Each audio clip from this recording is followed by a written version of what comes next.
Hello दोस्तों, आज मैं आपके लिए बहुत ही स्पेशल क्लास लेके आया हूँ जिसको क्लास 9th और क्लास 10th दोनों के बच्चे देख सकते हैं। क्या इस चैप्टर का नाम है मेंसुरेशन।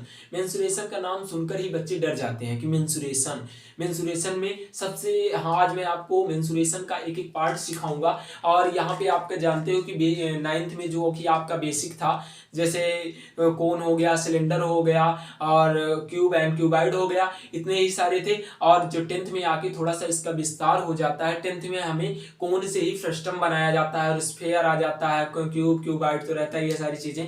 तो दरअसल हम सारी चीजें सीखेंगे। ज्यादा मेंसुरेशन के मेरे 10 लेक्चर होंगे, आप देखिएगा मेंसुरेशन आपके लिए हलवा बन जाएगा। तो चलिए स्टार्ट करते हैं। तो मेंसुरेशन में जो सबसे पहला टॉपिक है वो उठता है सरफेस एरिया। क्या उठता है? Surface area. जैसे कि मैं आपके लिए लिख के लेके आया हूं कि ज्यादा समय आपका वेस्ट ना हो, आप जल्दी से सारी चीजें सीख जाएं। देखो, surface area, the area occupied by the outer surface of any object. मतलब the area occupied by outer surface, मतलब मैंने कहा of any object outer surface, मतलब कोई भी ऑब्जेक्ट है, जैसे कि ये ऑब्जेक्ट है, इसके बाहरी पार्ट जिसको मैं क्या कर सकता हूं, टच कर सकता हूं। The area occupied by the outer surface of any object, it is called surface area. I hope आपको समझ में आया होगा। जैसे कि सरफेस एरिया, उसको भूल जाओ, डिफिनीशन आपके पेपर में आने वाली नहीं है। आप इतना समझो क्या है, जिसको मैं बाहरी पार्ट को क्या कर सकूं, टच कर सकूं। क्या कर सकूं? टच कर सकूं, वही मेरा क्या है, सरफेस एरिया।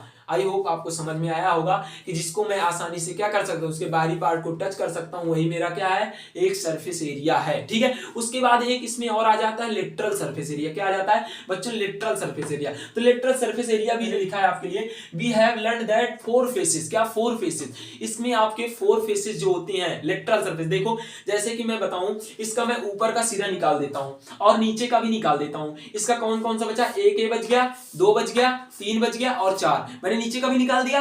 क्या कर दिया? नीचे का भी निकाल दिया। यही क्या हो गया आपका लेटरल सरफेस एरिया। क्या हो गया? Lateral surface area. जैसे कि आप यहां पे समझ सकते हो, we have learn that 4 faces that meet the base. क्या? जहां पे बेस पे मिलते हैं 4 faces, as known as lateral faces, और the surface area of the lateral faces is known as lateral surface area. I hope आपको समझ में आया होगा। मैंने क्या कहा, फिर से आप ध्यान से समझो कि लेटरल सरफेस एरिया क्या होती है। मैंने कहा कि सबसे पहले एक क्या था, एक लेटर इसकी सरफेस एरिया। तो सरफेस एरिया में क्या काउंट होता है, मैं जितने पार्ट को, इसके बाहरी पार्ट को टच कर सकूं। क्या कर सकूं? जितने पार्ट को मैं क्या कर सकूं, टच कर सकूं। जैसे कि ए है, 1 2 हो गया, 3 हो गया, 4 हो गया, 5 हो गया। अच्छा, ए अच्छा किस शेप्ड का है आपको बताऊं तो ये क्यूबाइड के शेप्ड का है। किसका? क्यूबाइड। अभी मैं आगे उसकी बात करूंगा। आप यहाँ पे सरफेस एरिया समझो कि सरफेस एरिया होती क्या है। तो सरफेस एरिया जिसके मैं बाहरी पार्ट को क्या कर सकूं, टच कर सकूं, वही क्या है मेरा सरफेस एरिया। और जहां की जबकि हम उसके बाद हम लेटरल सरफेस एरिया की बात करते हैं, तो लेटरल सरफेस एरिया जो मेरा आता है वो आता है इसका 4 पार्ट। क्या आता है? 4 पार्ट, मतलब कि 4 फेसेस होते हैं। क्या 4 फेसेस? मैंने कहा नीचे का निकाल दो, ऊपर का रह गया, इस साइड का, इस साइड का और इस साइड, 4 फेसेस हो गए। It is called lateral surface area. क्या?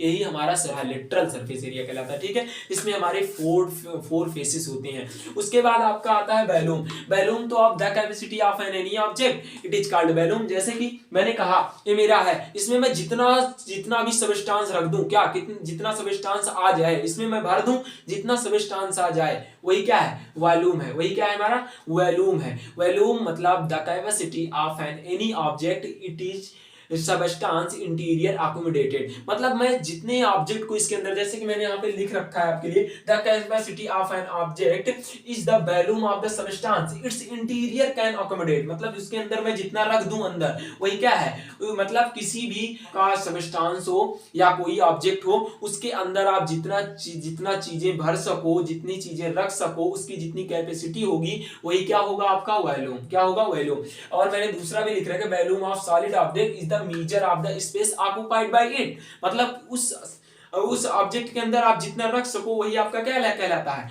वॉल्यूम। आई होप आपको समझ में आया होगा कि सरफेस एरिया क्या है एंड लेटरल सरफेस एरिया क्या है और वॉल्यूम क्या है। तो मैं आपके लिए लिख के लेके आया था कि आपको ज्यादा समय ना लगे और मैं जल्दी जल्दी आपको समझा दूं, क्योंकि लेक्चर उसके बाद बड़ा हो जाता है। चलिए आप इसको स्क्रीनशॉट ले लिए, उसके बाद जल्दी हम चलते हैं, आपको क्यूब एंड क्यूबाइड समझाते हैं।